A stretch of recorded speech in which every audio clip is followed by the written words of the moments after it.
নমস্কার বন্ধুরা, সুপ্রিয়া কিচেনে আমরা আপনাদের সবাইকে স্বাগত জানাই।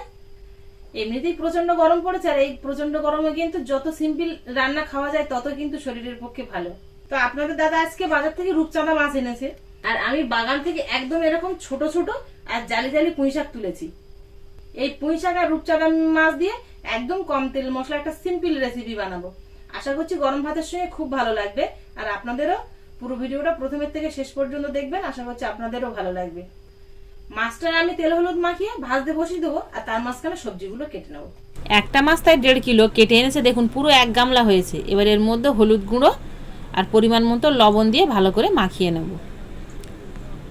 কড়াটা আগে থাকতে বসিয়ে দিয়েছি, সাদা তেল দিয়ে দেবো ভাজার জন্য। এবার গরম হয়ে গেলে মাছগুলো দিয়ে দেবো। এক পিঠ হয়ে গেলে আর এক পিঠ উল্টে দেবো। এই পিঠ ওপিঠ লাল করে ভেজে নিয়েছি, এবার তুলে নেব। বাকি মাছগুলো একইভাবে দিয়ে ভেজে নেব। এবার এ সাইডে আমি পুঁই শাক, আলু আর তার সাথে কিন্তু 2টো বেগুন কেটে নিয়েছি ছোট ছোট করে, আর পেঁয়াজ, রসুন, কাঁচা লঙ্কা, টমেটো কুচি করে নিয়েছি। আর সব মাছগুলো এরকম ভাজা হয়ে গেছে, এক থালা হয়েছে। এবার সেই মাছ ভাজা তেলের মধ্যে 5 ফোড়ন দিয়ে দেবো, আর 5 ফোড়নের ফ্লেভার ছাড়লে পেঁয়াজ কুচি, রসুন কুচি আর কাঁচা লঙ্কা কুচি দিয়ে দেবো। হালকা একটু ব্রাউন কালার করে ভেজে নেব। কালারটা হালকা এসেছে, এবার এর মধ্যে কেটে ধুয়ে রাখা সবজিটা দিয়ে দেবো। বেশিক্ষণ কিন্তু নাড়বো না, তাহলে পুঁই শাকের কাঁচা গন্ধ ছাড়বে। একটু নেড়ে চেড়ে নেবো এর মধ্যে মিনিট খানেক, তারপরে লবণ দিয়ে নেড়ে চেড়ে ঢাকনা চাপা দিয়ে দেবো। 3 মিনিট পরে চাপাটা তুলে নেব। আর দেখুন কতটা জল বেরিয়েছে, জালি পুঁই শাক তো সেই জন্য। এই জলেই কিন্তু সবজিগুলো সেদ্ধ হয়ে যাবে, আর বেশিক্ষণ নাড়াচাড়া করলে হবে না খুন্তি দিয়ে। এবার এর মধ্যে হলুদ গুঁড়ো দিয়ে নেড়ে চেড়ে নিয়ে আবারও কিন্তু ঢাকনা চাপা দিয়ে দেবো। আওয়াজ হচ্ছে প্রচণ্ড, সেই জন্য কিন্তু আওয়াজটা কেটে দিয়ে ভয়েস দিতে হচ্ছে। তো 3 মিনিট পরে চাপাটা খুলে নিয়েছি, আর জলটা দেখুন একদম শুকিয়ে গেছে।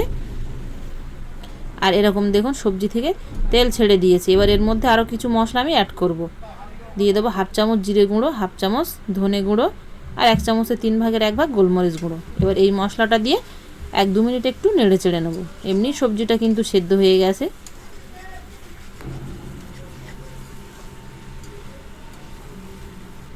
আর দেখুন সবজিটা এমনি সেদ্ধ হয়ে গেছে। এবার এর মধ্যে পরিমাণ মতো জল দিয়ে দেবো। খুব বেশি জল দেওয়ার দরকার নেই, সব কিছু সেদ্ধ আছে, যেন মাছটা দিয়ে ফোটে এরকম একটা জল দিয়েছি। আর টমেটো কুচি এখন দিয়েছি কিন্তু জল দেওয়ার পরে। ঢাকনা চাপা দিয়ে দেবো। এবার চাপাটা খুলে নিলেই কিন্তু দেখুন প্রায় রান্নাটা হয়ে এসছে। এবার ভেজে রাখা মাছগুলো এর মধ্যে দিয়ে দেবো। আমি সব মাছ দিইনি, অল্প মাছ দিয়েছি। মাছটা দিয়ে আরও 2-3 মিনিট ঢাকনা চাপা দিয়ে একটু ফুটিয়ে নিলেই কিন্তু রান্নাটা হয়ে যাবে। এবার নামিয়ে নেবো। রূপচাঁদা মাছ দিয়ে পুঁই শাক, আলু আর বেগুন দিয়ে একদম পাতলা ঝোল, কম তেল মশলায়। এবার ঠান্ডা হয়ে গেলে গরম গরম ভাতের সঙ্গে খেয়ে দেখুন, তারপরে কেমন লাগে আমাকে কমেন্টে জানাবেন। আর ভালো লাগলে লাইক করতে ভুল করবেন না।